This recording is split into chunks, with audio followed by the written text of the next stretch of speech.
আসসালামু আলাইকুম guys, welcome back to my another blog. তো আজকে আমি বানাবো কাঁঠালের পিঠা। তো আব্বু কাঁঠাল এনেছিল, কিন্তু সেই কাঁঠালটা অনেক নরম ছিল, তাই ভাবলাম কেননা এই কাঁঠাল দিয়েই কাঁঠালের পিঠা বানানো যায়। তো চলো গাইস, কিভাবে আমি কাঁঠালের পিঠা বানাই। গাইস, এখানে আমি একটা বাটি আর চালি দিয়ে দিয়েছি, আর এই যে কাঁঠালের বিচি ছাড়িয়ে দিয়েছি। এখন আমি কাঁঠালের রস বের করবো।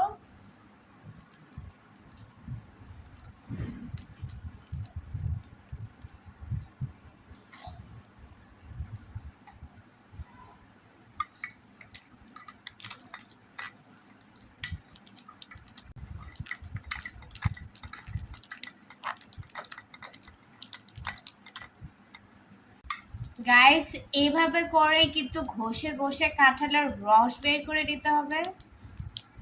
গাইস, এই যে আমার কাঁঠালের রস করা হয়ে গিয়েছে, এইভাবেই কিন্তু কাঁঠালের রস করে দিতে হবে। গাইস, এখন আমি দিব আটা। তো তোমরা চাইলে এখানে চালের গুঁড়াও ইউজ করতে পারো। আমার কাছে আটা দিয়ে ভালো লাগে, সেজন্য আমি আটা দিয়ে এই পিঠাটা বানাচ্ছি। এখন আমি দিব চিনি। তো চিনি এটা তোমরা তোমাদের স্বাদ মতো দিবা। এখন আমি দিয়ে দিব 1 চিমটি লবণ। গাইস, এখন এই সব উপকরণগুলো মিশিয়ে নিব।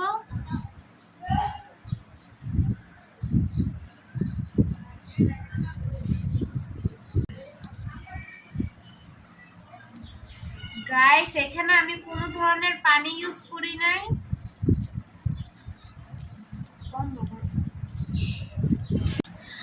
গাইস, এই মিশ্রণটা পুরোপুরিভাবে তৈরি হয়ে গিয়েছে। তো তোমরা চাইলে এখানে নারিকেল ইউজ করতে পারো। আমার কাছে এখন নারিকেল নেই বলে আমি ইউজ করছি না। তো এখন আমি এই মিশ্রণটা তেলে ভেজে নেব। প্যানে তেল দিয়ে দিয়েছি। এই যে গ্যাস, আমার তেল গরম হয়ে গিয়েছে। এখন পিঠাগুলো গোল গোল করে ভেজে নেব।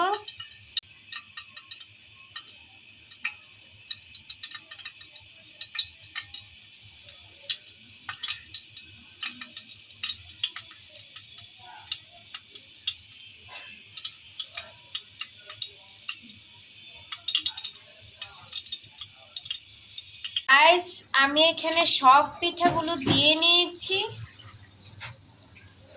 এখন আমি পিঠাগুলো উল্টে পাল্টিয়ে লাল লাল করে ভেজে নেব।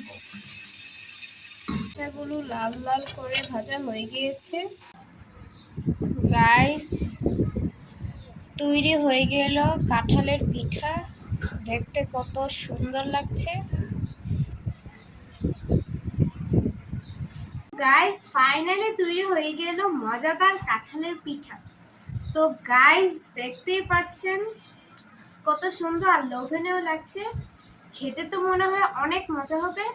তো গাইস, এখন আমি একটা কাঁঠালের পোড়া টেস্ট করে দেখব খেতে কেমন হয়।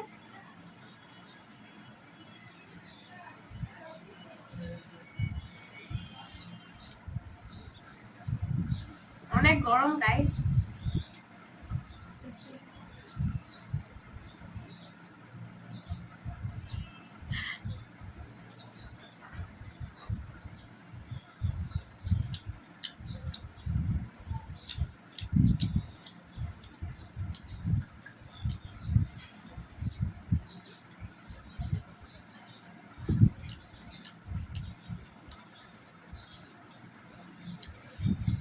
গাইস, কাঁঠালের পিঠাটা খেতে জাস্ট ওয়াও হয়েছে।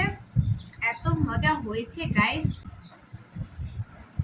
তোমরা যারা নরম কাঁঠাল খেতে চাও না, তারা এভাবে কিন্তু মজাদার কাঁঠালের পিঠা বানিয়ে খেতে পারো। জাস্ট অসাধারণ।